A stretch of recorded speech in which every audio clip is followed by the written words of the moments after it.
Bonjour, je m'appelle Hernani, j'ai 30 ans et je suis designer de meubles et designer d'intérieur.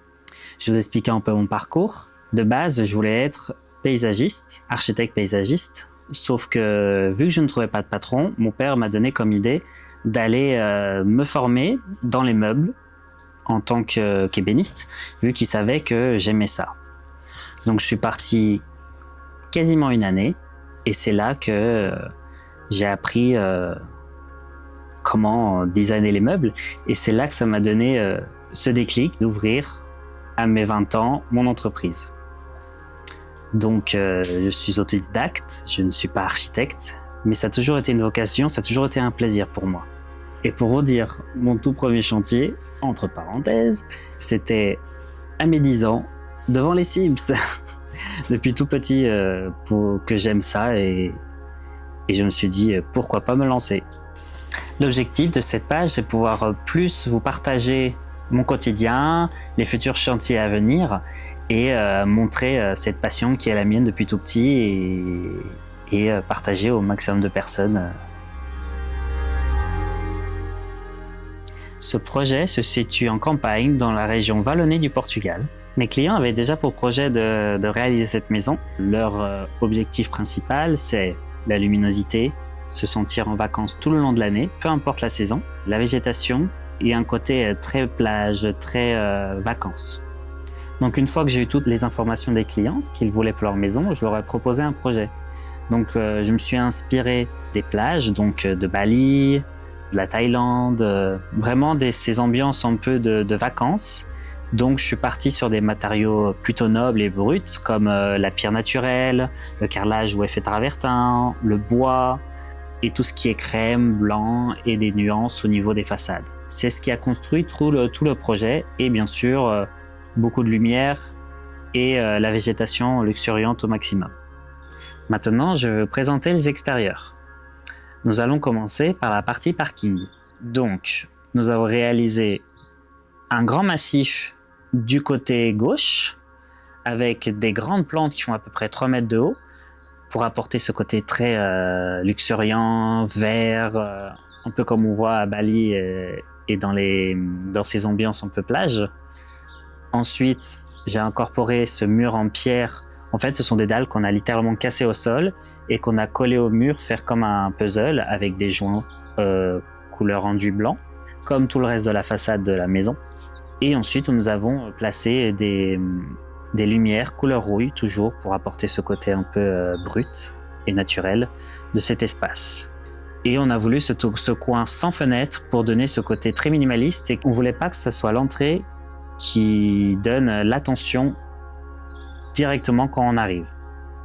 Donc par la suite, on a fait un portail couleur bois pour se fondre dans le décor, pour apporter cette touche de caractère à l'entrée, avec un côté fixe, avec un store intégré dans les deux verres, ce qui est très pratique pour ceux qui font le ménage, car il n'y a pas de poussière, et avec cette grande porte aussi sur le côté latéral, un peu style pivot, couleur bois. Au niveau du sol, nous avons opté pour des grandes dalles en granit, qui s'inspirent un peu des ruelles, donc pour donner un peu de caractère et un peu comme une histoire du vécu à la maison. Nous continuons au niveau du fixe de la cuisine. Au départ, vu que c'était ici l'allée, il ne devait pas avoir de massif, mais maintenant on a pu en créer un. Tous les angles de la maison, que ce soit la partie haute, le contour de l'entrée et les massifs, ont été arrondis pour adoucir les angles toujours et apporter ce côté organique à la maison. Donc on a placé ces 2 grandes plantes de chaque extrémité de la fenêtre avec des plus petites au niveau du bas pour que quand on est dans la cuisine, on voit ces feuilles gigoter au niveau de la fenêtre qui donnent encore cette impression de plage. Nous arrivons sur la partie terrasse où là on a opté pour avoir le maximum de fenêtres les plus grandes possibles tout en garlandage qui se rentrent dans le mur. Nous avons pris un sol imitation travertin de 120 par 120, que ce soit le même à l'intérieur et à l'extérieur pour que la nature fusionne avec l'intérieur de la maison. Nous avons aussi installé plusieurs variétés de plantes avec plusieurs tonalités de vert et aussi plusieurs floraisons différentes. Comme ça, tout le long de l'année, le jardin il évoluera en même temps que les saisons, avec ces graminées devant la piscine pour apporter ce mouvement qu'on peut avoir avec le vent. Sur le côté blanc où actuellement il n'y a rien, où nous avons une douche extérieure, plus tard il y aura une pergola style pagode comme dans les îles, avec une cuisine réalisée en Cyporex, mais ça, je vous en dis pas plus, vous verrez dans la prochaine vidéo.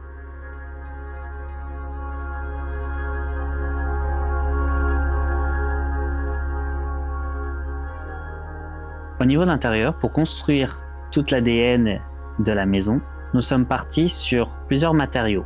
Au niveau du sol, on est parti sur des grandes dalles effet travertin de 120 par 120 qui est placé sur toute la partie basse de la maison, sauf les chambres.